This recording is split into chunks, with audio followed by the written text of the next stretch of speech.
just to preface, Riley and I are editing all this. Okay. So if you say something that you don't like or doesn't want it, like, we got your back. You guys have always been really good about that. We don't have like a black book of like all this stuff, so. I mean, you should.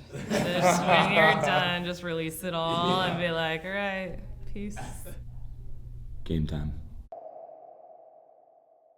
Did you ever hear, while he's doing that, did you ever hear that story with, they were playing that game, I'll tell you real quick, listening.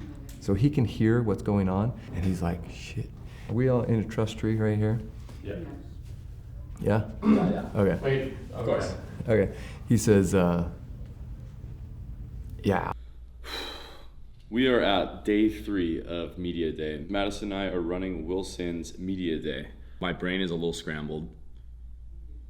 I can't like really put all of my thoughts in order. Maddison and I have been working nonstop since Saturday morning, I think 7 o'clock in the morning. That was 4.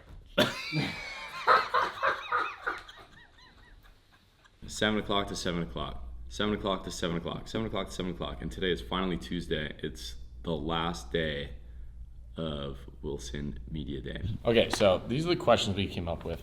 Wilson wanted us to have kind of 3 categories: play, optics, and compete. And to say the least, we stretched the boundaries on a bunch of them. Riley and I have gone through their Instagram accounts, and we found their very first Instagram picture, which some of them are absolutely ridiculous. So this is actually your very first... Oh my Jesus Christ. Some like funny picture. Do something a little bit more serious. Okay. Yeah, let's get serious. And then like kind of like a play. Is this me getting six-pack by Riley? No. I was hoping that you would bring that up, actually. Oh, yeah. Like, I got more likes and engagement on that getting hit in the face than I have all year.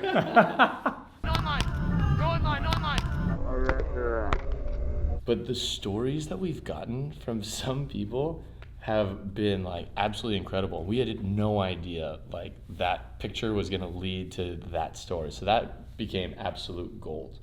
Pretty much my mom made me start doing tap dancing when I was too young to know what I was doing. So like kindergarten, preschool.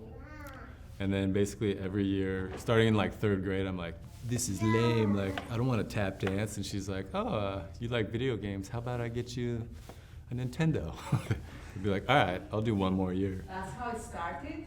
Well, that's how it continued. And I made it till junior year of high school. And I made it so much worse too, because I was like embarrassed about it instead of being like, yeah, tap dance, like whatever. I'd just be like, people would be like, what are you doing Tuesday? I'm like, nothing. Go to the mall. I just go tap dance. And we've been playing a game. It's a version of Screw, Marry, Kill. But what we're doing is we're giving them 3 names, and they have to play with one, be coached by one, and beat one. I emphasize beat because I guess people have been thinking I've been saying be, so I don't enunciate very well. So play with, be coached by, or be. Beat. That's right. Yeah, beat. Oh, beat. Beat. Oh. Wait, did you say be? I thought that's what you said was like to be I there. gotta enunciate. That's the second person who thought it was beat. Were you saying pan or Pam? No, beat. Oh, beat. Beat.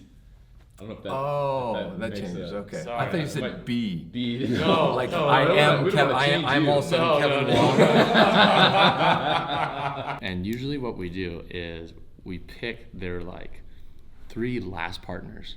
We got Theo Bruner, Trevor Crabb, Ryan Doherty. Oh, this is a rough one. I mean, all amazing coaches, I'm sure.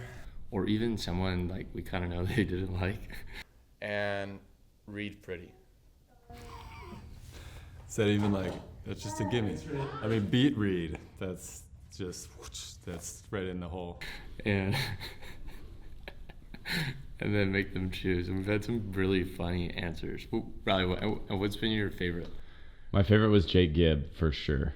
So with Jake, what we did was Taylor was in the room. So I asked Taylor, I was like, Taylor, like, who should his 3 people be? And Taylor like smirks at me and he's like, oh, I got it. And the 3 names that I came up with the help of your partner, Taylor Crabb, is also, if you don't want, answer it honestly, and if you don't want this to come out, then we will not do anything kibosh with it? Got it. I will give it to you. We're editing everything. Yeah, we're editing everything. Cool, We're cool. not showing it to anyone. So Cool. the three people are Casey Patterson, Ricardo, and Kevin Wong. You would choose that, dude. Yeah, dude, that's like Mary Screw Keel, and you give me like play with, be coached by, and be. Whew. This is a dicey one. But starting with the Instagram stuff has been really good because they're able to talk about it. They know like the story behind it, and it's been there's been a lot of like very, very funny moments. So that like kind of breaks the ice. But like what we found is we know these players fairly well. And the thing is, like, all these people aren't just beach volleyball players. They have these passions outside of beach volleyball, which are so differentiated and so spread out all over the place, which really makes them them. And no, sometimes these volleyball questions, they get asked them like literally every single media day. Like, when did you start playing beach volleyball? And tell me a little bit about how you found a partner to play with. Who's your partner?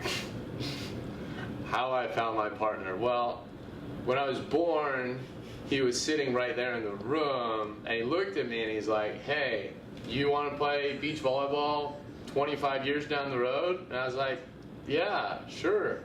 And I'm your brother. I was like, oh, okay, cool. Like, if I ever hear that question again, I'm going to lose my mind. Then everyone loses their minds. And so, like, I won't say her name, but one person came in at the end of the day, like, she was toast. Like, she did all these questions. And I was like, uh-oh, this is not gonna be good. It's Alex Climate. And we knew that she loves cooking. Like, she can talk endlessly about cooking. So we like sped up the interview so we could get there, and she literally lit up. Do you have a favorite passion or hobby? I love to eat and cook. I think most people know that about me. I'm very hungry. I have a big appetite too, so that only fuels it, I feel like. But yeah, people make fun of me because we'll be eating breakfast and I'm like, so what do you want to do for dinner? And they're like, it's breakfast, like we're eating. We asked her a question, she gave us her answer, and she goes, oh no, wait, one more. Also, I have one more. Yes. I could actually probably keep going. And just kept going and going and going. And then from there, like the rest of the interview was absolutely phenomenal. I'm getting so excited about this. I love like talking about this more than volleyball, yeah. Where are you sitting right now? I'm sitting in the director's chair. Maddison and I are running Wilson's AVP Media Day. As you can see, we are surrounded by all of this camera equipment and videography gear. It's kind of cool because we've built this up over the past 3 years, ever since we started our YouTube channel. But one of the things Maddison and I really wanted to focus on this AVP Media Day was we wanted to be different and we wanted to shake things up a little bit. And I think our main goal was to bring out the best and something unique out of all of these players. You know, but when you come into Media Day, you have these bright lights, you have these cameras all shining down on you, you have this stranger asking you questions, and you kind of, that wall goes up again. Riley and I like obsessively watch like documentaries and love sports documentaries. Actually, our favorite one is Formula One Drive to Survive by Box to Box Films. And I never liked Formula One, but I watched that and it was all about the storylines of the racers, not even the best racers. And it made me a fan. We strongly believe that sports is built upon characters, and that if you don't know the characters in a sport, then a fan doesn't have as much reason to want to enjoy that sport. I think in the past, it hasn't really been attempted, and that's no fault to anyone else. It's just that Riley and I are in a unique position because we know all these people. We know a little bit about what they do, and so because we're players, I think they feel a bit more comfortable. What we want to do here is we want to build characters. We want to make the Avengers. I grew up emulating Spider-Man or Superman or whatever, all these super strong dudes who were physical and fast and jumping and doing all these amazing things. And I was inspired by that probably longer than I should have been. I had a Spider-Man cutout in my room until I was 16 years old, and so it was super weird. But at the same time, like, that's what I loved about sport, because it gave me an opportunity to try to emulate those things and emulate those heroes that I worshipped growing up. And so, like, I played baseball not a whole lot of physicality and not a whole lot of explosion and excitement within that sport, but I love the mental process of it. I played basketball, but I didn't like getting tossed around because I didn't weigh enough to be in the paint. But volleyball combined all of those aspects, like the power and speed and opportunity to just create fantastic plays that, and now I wear flipping goggles and it makes me feel like a superhero. Like, that's why I play, because I love how it pushes me beyond what I thought I was capable of physically. It is 8:05. We're supposed to have our first interviewee 5 minutes ago, so we are scrambling to get all this set up, but we wanted to do behind the scenes vlog for you guys. So check this out. Our A camera, this is the Canon EOS R with the 50mm lens, 1.8. Then we have the Aperture 120D. We didn't really mind keeping those windows open because that like soft light is hitting our subject from this side and lighting up the side we want to light up anyway with this light. So we didn't really feel a need to cut it off. I mean, it could have made things a little bit more dramatic and we could have controlled the lighting a little bit more. That's actually exactly why we set it up this way.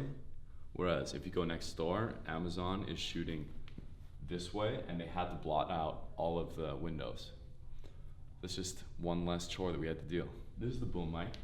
It's attached to our external recorder, which also has its own native microphone, which is pointed directly at Maddison, who's doing all the interviewing. So we can use some great audio from the interviewer if we need to. Most people don't really care about the interviewer's questions, but in our case, since it's athletes interviewing athletes, I think Wilson is interested in having us mic'd up as well.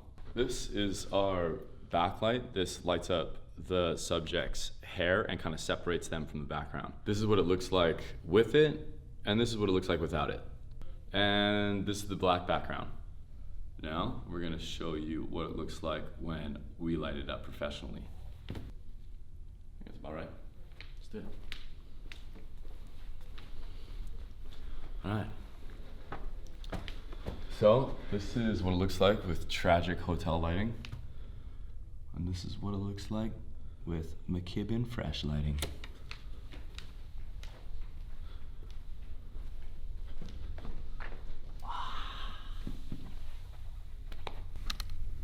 How's it look? This is my good side. Oh wait, this is my good side. And lastly, the B camera, Sony A7 III.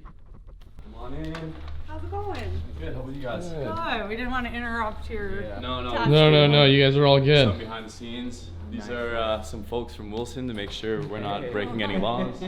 Watch your head on the boom mic. Any notes for us? No, I would actually say like continue with the way you're kind of like getting people to open up at first. Like kind of, it's one of those things where you just flow kind of right into an interview, which is the fact that you guys already do that and it wasn't something that like any of us had to tell you about is awesome. So cool. You guys are like all on it. Sweet. Yeah. Well, cool. So what's my position exactly? I'm Tommy, and I'm a copywriter and a brand strategist at Wilson. So I've been working with these guys a lot on what we want to capture, what kind of content we want to get, and how to make our volleyballs look cool. What's kind of like the general strategy for Wilson going forward with this? Yeah. I think like the thing is that we really want people to understand that we're not like trying to like fake our position in the game. Like we want to be part of the authenticity of it and the culture of it and everything like that. So having, you know, these guys behind the camera helping us capture everything, it just shows that like we really don't want to like force our way into this space. We want to be part of the performance, part of the lifestyle, and for people to just understand that we're just here with them trying to make the sport better. Yeah. Wow. Okay, this is pretty funny. So I show up at this guy's house, and it's a trade for photos. You know, I'm gonna get headshots taken. Clearly, this isn't a headshot, but I was gonna get some headshots taken until this extremely Italian and very forward man says, "I have an idea," and we're sitting there together, and I'm like, "Oh, what's your idea?" And then I'm suddenly in a doorway wearing a small towel, and he's calling the picture sexy towel. He goes, sexy towel, and he starts spraying me with more oil. There's been horror stories out there. Honestly, I'm pretty okay with it. As long as I'm not getting fully naked, I'm gonna let it ride.